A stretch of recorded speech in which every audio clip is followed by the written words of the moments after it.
মোদীজি পরিবর্তন চায়, বিজেপিকে ভোট চায়, নতুন বাংলা গড়তে চায়, তার অঙ্গীকার পত্র দিচ্ছে, আপনাদের পত্র দিচ্ছে, পড়বেন।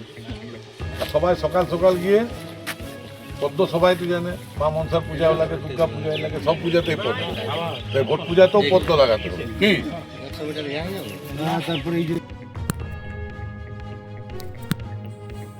ভোটের দিনক্ষণ প্রার্থী ঘোষণা না হলেও দলের কর্মী সমর্থকদের নিয়ে গ্রামে গ্রামে প্রচার শুরু করে দিয়েছেন পুরুলিয়া বিধানসভার বিজেপি বিধায়ক সুদীপ মুখোপাধ্যায় ওরফে কালটুদা। পুরুলিয়া বিধানসভার ভান্ডারপোয়ারা গ্রামে প্রচার সঙ্গী জজবা 24 বাংলাকে সুদীপ মুখোপাধ্যায় জানালেন, পরিবর্তন সংকল্প নিয়ে অনেক আগে থেকে গ্রামে গ্রামে ঘুরছেন বিজেপি কর্মীরা। এবার পরিবর্তন নিশ্চিত, মানুষ পরিবর্তন চাইছে। রাজ্যে বিজেপি সরকার এলেই জেলায় পরিযায়ী শ্রমিক সমস্যার সমাধান হবে। এই জেলায় কলকারখানা তৈরি হবে, বাড়ির কাছেই কাজ পাবেন যুবকরা। এদিন সকাল থেকে পদ্ম ফুলে ভোট দেওয়ার আবেদন জানিয়ে বিজেপি সরকার গড়ার আহ্বান জানাচ্ছেন বিধায়ক সুদীপ মুখোপাধ্যায়। ব্যুরো রিপোর্ট, জজমা 24 বাংলা।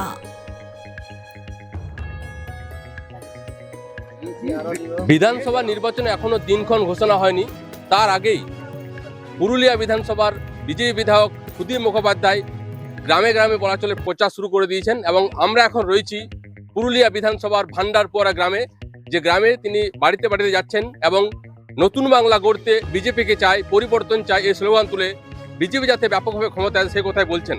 কালটু, আপনি একদম আপনার চলে মানে বিধানসভা এলাকা একদম শেষ সীমানায় এসে পৌঁছেছেন, গ্রামে গ্রামে ঘুরছেন, কি বলবেন?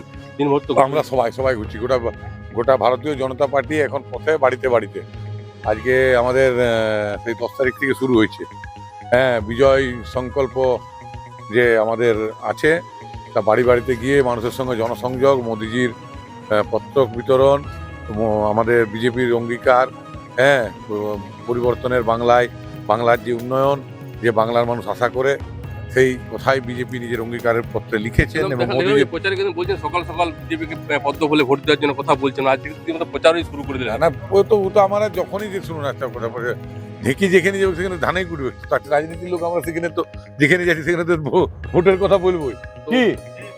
কি বলছেন, মানে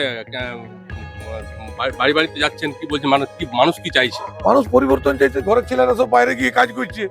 আজকে যে পশ্চিম বাংলায় ইউপি বিহার চারদিকের লোক এসে ব্যবসা করবার জন্য মানুষরা এখানে এসেছিলেন, ইউপি বিহার থেকে তো সব শ্রমিকরা এসেছিলেন পশ্চিমবঙ্গে কাজ করতো।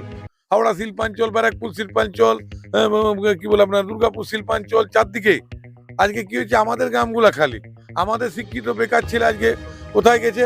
গোয়া গেছে, কেউ বোম্বে গেছে, কেউ ব্যাঙ্গালোর গেছে, কেউ কেরালা গেছে, কেউ চেন্নাই গেছে, কেউ দিল্লিতে আছে, গুজরাটে আছে। বিজেপির শাসিত রাজ্যে আপনারা যাচ্ছে, এখানে খুন করা হচ্ছে, মারা হচ্ছে, হ্যাঁ, বিজেপি শাসিত রাজ্য, মানে আমরা বিজেপি অভিযোগ করছে তৃণমূল।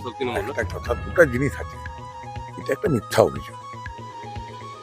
বাঙালিদের সম্মান বাইরে প্রচুর সম্মান করে, কিন্তু ব্যাপারটা হয়েছে কি, এই তৃণমূলের রাজত্বে যেটা সবচেয়ে বড় সমস্যা যেটা দাঁড়িয়েছে, যে ব্যাপক হারে এখানে আধার কার্ড ডুপ্লিকেসি হয়েছে। কেউ ধর্মে আলাদা, অন্য ধর্মের কার্ড করেছে, কেউ এক ধর্মের লোক অন্য কাউকে নিজের বাবা দিয়ে আধার কার্ড করেছে, ভোটার কার্ড করেছে। এই সমস্যাটা আজকে সারা ভারতবর্ষে কোথাও নেই, পশ্চিমবঙ্গ ছাড়া। আজকে এই কারণে পশ্চিমবাংলা বাসীদেরকে বাইরের লোকরা বিশ্বাস করতে পারছে না যে এই মানুষটা অরিজিনাল পশ্চিমবাংলা না বাংলাদেশে, এর এই আধার কার্ডটা ডুপ্লিকেট না অরিজিনাল। এই সমস্যার সমাধান উপায় কি আছে?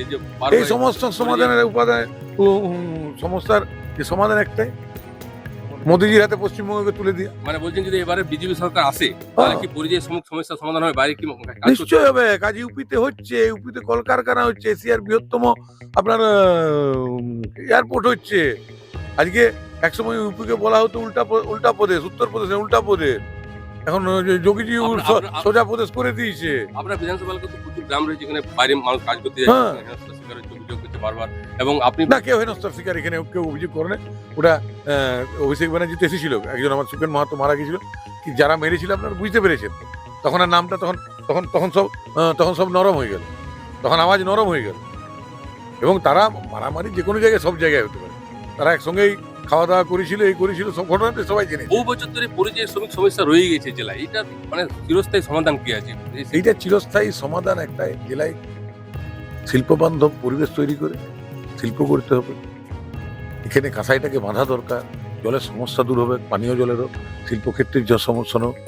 এখানে সস্তায় শ্রমিক, এখানে শক্ত মাটি, এত টাঁড় জমি, এখানে রেল লাইনের যোগাযোগ আস্তে আস্তে আরো ভালো হচ্ছে, সড়ক যোগাযোগ অনেক ভালো হচ্ছে, ভারতমালা রাস্তা হবে, এখন আরো রাস্তা হচ্ছে।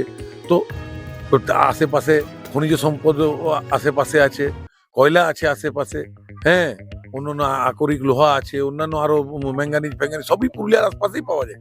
যেগুলো কি মানে বলছেন যে বিজেপি সরকার এসে পরে গেলে এই কারখানা হওয়ার সম্ভাবনা, তখন মানুষ এখানে কাজ হবে। সবচেয়ে বড় কথা হচ্ছে পশ্চিমবঙ্গের সবচেয়ে যে জিনিসটা আজকে বালাজি উঠে চলে গেল, থাম স্টিল করতে গেছিল, তারপর চলে গেছিল এখান থেকে, পরে এসেছে আরো আধুনিক করে বলেছিল, ভিডিওকন বলেছিল, সবাই জায়গা নিয়ে চলে যাওয়ার একটাই কারণে তৃণমূলের তোলাবাজি।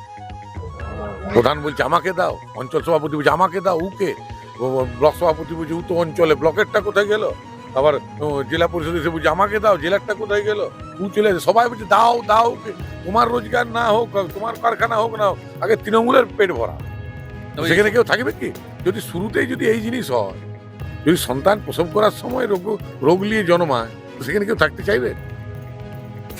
আজকে কিন্তু সবচেয়ে বড় সমস্যা হচ্ছে তৃণমূল, এই তোলাবাই দলটা। মানে বিজেপি এলে বলছেন এই সমস্যার সমাধান হতে একদম নিশ্চয়ই সমস্যার সমাধান হবে। দেখলাম আমরা কথা বললাম সুধীর মুখোপাধ্যায়ের সাথে। এই যে জেলায় একটা বড় সমস্যা, পরিযায়ী শ্রমিক যারা বিভিন্ন রাজ্যে বারবার কাজ করতে যাচ্ছেন, এবং তৃণমূলের অভিযোগ যে বিজেপি শাসিত রাজ্যে শ্রমিকদের মারা হচ্ছে, হুমকি দেওয়া হচ্ছে, হেনস্থা স্বীকার করা হচ্ছে। এবং সুধীর মুখোপাধ্যায় ভান্ডার পরে গ্রামে গ্রামে ঘুরে বললেন যে জেলাতে পরিযায়ী শ্রমিক রয়েছে, এবং যদি বিজেপি সরকার পশ্চিমবাংলায় ক্ষমতায় আসে তাহলে অবশ্যই পরিযায়ী শ্রমিক সমস্যার সমাধান হবে। পুরুলিয়া থেকে বুদ্ধদেব পাত্র, রাজবাড়ী 24 বাংলা। আর একটা কথা,